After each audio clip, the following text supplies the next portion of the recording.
Alfred Nobel, born on 21st October 1833 in Stockholm in Sweden, died on 10th December 1896 in San Remo in Italy. Alfred Nobel said, "On a day when two army corps may mutually annihilate each other in a second, on a day when two army corps may mutually annihilate each other in a second, probably all civilized nations will recoil with horror, and disband their troops." Alfred Bernhard Nobel was a Swedish chemist, engineer, inventor, businessman, and philanthropist. He held 355 different patents, dynamite being the most famous. The synthetic element nobelium was named after him. He owned Bofors, which he redirected from its previous role as primarily an iron and steel producer to a major manufacturer of cannon and other armaments. Having read a premature obituary which condemned him for profiting from the sales of arms, he bequeathed his fortune to institute the Nobel Prize. His name also survives in companies such as Dynamit Nobel and Akzo Nobel, which are descendants of mergers with companies that Nobel established. Alfred Nobel said, "On a day when two army corps may mutually annihilate each other in a second using his dynamite, one blast, the whole army is gone. No need of shooting. Bullets you can save. The dynamite can just clean up the mess. Probably all civilized nations will recoil with horror and disband their troops. Probably all civilized nations. I doubt whether there is any nation which is civilized.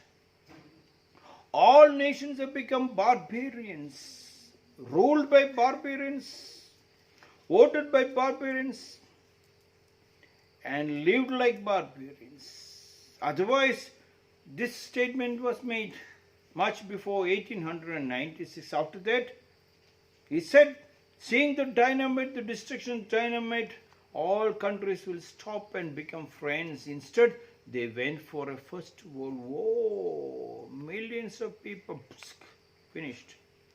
And then they went for a Second World War.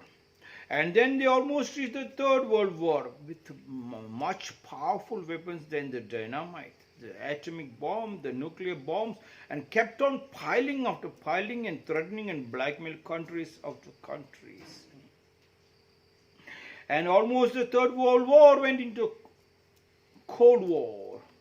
And then the coronavirus came. Everybody decided now there's no need of bullets, no need of armies. You cannot say an invisible thing can destroy anything and everything around the world, can stop the whole world for a second. And the world was stopped first time in any history of the world. The world stopped. Flights stopped, ships stopped, trains stopped, buses stopped, roads, oceans, yes, air, every movement was stopped to control an invisible enemy. And in that invisible enemy, when nations were struggling to cope up, the whole world got stuck up. Weapons continued to be purchased. Bullets started firing each other. Two nations are now in war now. When I look at that, it reminds me about Alfred Nobel was telling it might stop looking at the pain, but Alfred Nobel, nothing stopped. The greed, the barbaric mentality. The Zen master was having beautiful disciples, and all the disciples were taught how to meditate, how to live in a civilized manner, so that they can guide, help the people in that country, around the world too. In spite of all that, morning till evening, non-stop prayers and meditations. Two groups are formed inside the Zen monastery. And the master was having one beautiful cat. And both the groups were fighting for the cat. This is my cat, that is your cat, my cat, you give me one, I give me. They both are fighting each other. The master couldn't stop the fight. One day he asked him to bring the cat. He said, you are fighting for this cat. Now take this cat. He pulled out the knife, cut the cat into two pieces and gave to them. I do not know whether that happened, but that was the story. I'm thinking even after the master cut the cat into the two pieces, people has not stopped. They must have stopped for a second. Like that. So on a day when two army corps may mutually annihilate each other in a second everybody was shocked. And after that second, the third came up. Yes. In my country called India, of course, my country around the world is my country. But at present, I am in a country called India. Here we have a very big Samskriti called our culture. That is our Guru, that is our God. And two children started fighting at each other. And both the children started massaging the master's leg. And when they were massaging the master's leg, one leg went and hit the other leg. Immediately one group said, look, your leg shouldn't touch this leg, my leg. And this group asked, if I touch your leg, what you'll do? And this group said, if you touch, I will show you. And what you will show? You try to touch. And the other group said, yes, I will touch, let us see. So this group went and touched the other leg, and the other got very angry and said, if one more time if you touch my leg, I'll break your leg. And the master got up and said, whose leg?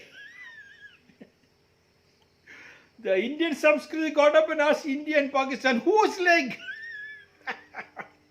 India and Pakistan were massaging the Samskriti of same, both of them from one culture. Both of them telling, I'll break your leg. And Samskriti is sitting asking, whose leg are you breaking? Stories are good. Culture is good. But it is taking a huge amount of time because 2% of rich controls 98% of the wealth of the country. 2% moved into the city to become barbarians.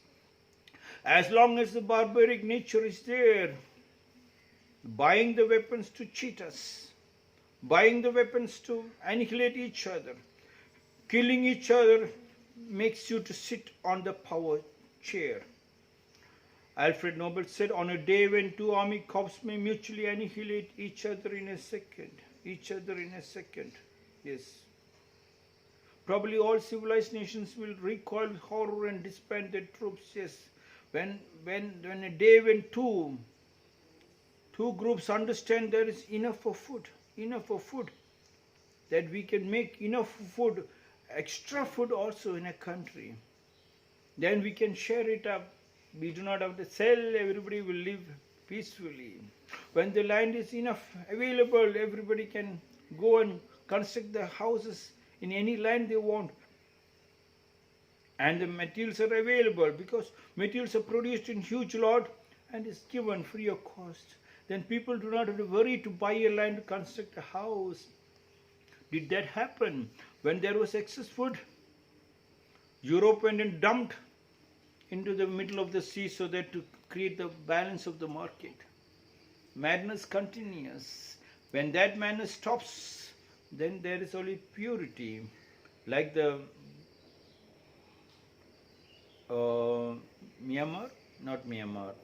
Bhutan. The Bhutan king said, the GDP of a country is not measured on the money, it measured on the gross national happiness of the people, not the money. If every country understands that one line, happiness is very important, then this madness can be stopped. And only peace and only happiness, only strength, we can avoid our easiness getting dislocated, we can avoid diseases. Alfred Nobel said, on a day when two army corps may mutually annihilate each other in a second, probably all civilized nations will recoil with horror and disband their troops. This is my 217th